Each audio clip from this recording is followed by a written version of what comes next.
empieza a contar sobre la guerra, me dice que él había estado muy cerca del hundimiento del Belgrano. Y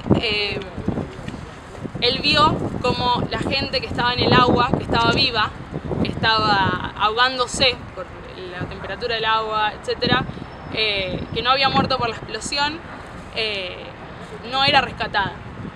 Porque el buque que estaba, o el barco que estaba más cerca de la posición argentina, que era un navío argentino, supongo, sí, era argentino, perdón, se fue porque pensaban que lo iban a volver a atacar. Entonces se retiraron en vez de ir a salvar a la gente que estaba en el agua y estaban muriendo de frío.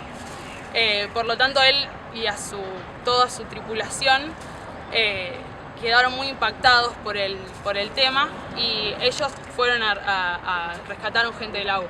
Eso es lo que me contó él. Que a mí me impactó mucho porque digo, no sabemos todo sobre la guerra y no sabemos esas decisiones por qué fueron. Yo lo comenté en mi familia y me dicen, la más lógica es decir, y bueno, pero se fueron porque los iban a atacar. Pero lo que él me dijo, que en sus códigos de guerra, el código de guerra inglesa supongo que será muy antiguo porque las guerras se han desarrollado históricamente, entonces tiene mucho entrenamiento, era que si un barco va a salvar gente, ese barco no iba a ser atacado.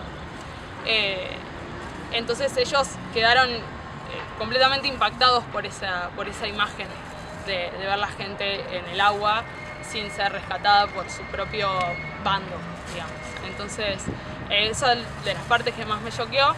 Después me dijo que habían tomado prisioneros de guerra, los tenían en el calabozo, y el teniente de la unidad tenía más miedo de que sus soldados tomaran armas, o tomaran las armas, o se rebelaran y quisieran hacer un motín en el barco inglés, no porque los mataran los ingleses, sino porque lo iban a matar a él.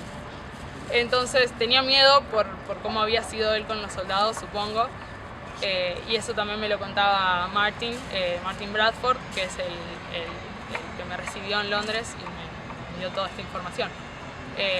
Fue muy informal la charla, fue muy amena, muy linda, la verdad.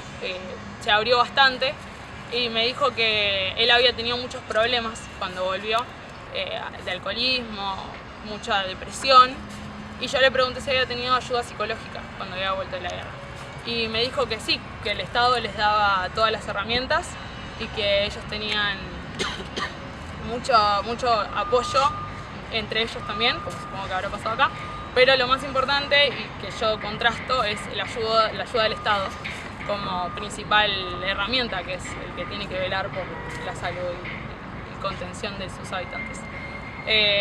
Bueno, más allá de estas anécdotas, me dio el cuaderno, me lo entregó y me dijo que para él no era un trofeo de guerra haberse quedado con el cuaderno, sino que lo tomó del piso para devolvérselo al dueño, y que había intentado devolvérselo a sus dueños, pero bueno, supongo que por no entender castellano se le habrá complicado muchísimo, y me lo entregó a mí, que no era la primera argentina que pasaba por la casa de él.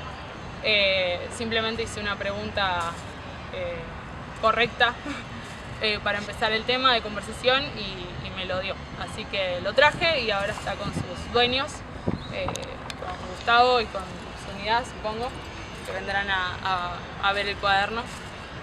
Que existe, es un documento histórico que no sé cuántos se habrán recuperado, porque lo que me contaba Gustavo era que tenían que... No, perdón, Rubén me contaba que lo vi a otro veterano en Berazategui, que me contaba que no podían tener nada en los bolsillos porque cuando perdieron la guerra los habían puesto a todos en una cantera, ellos pensaban que los iban a matar, y tenían que... Los soldados ingleses les sacaban todo.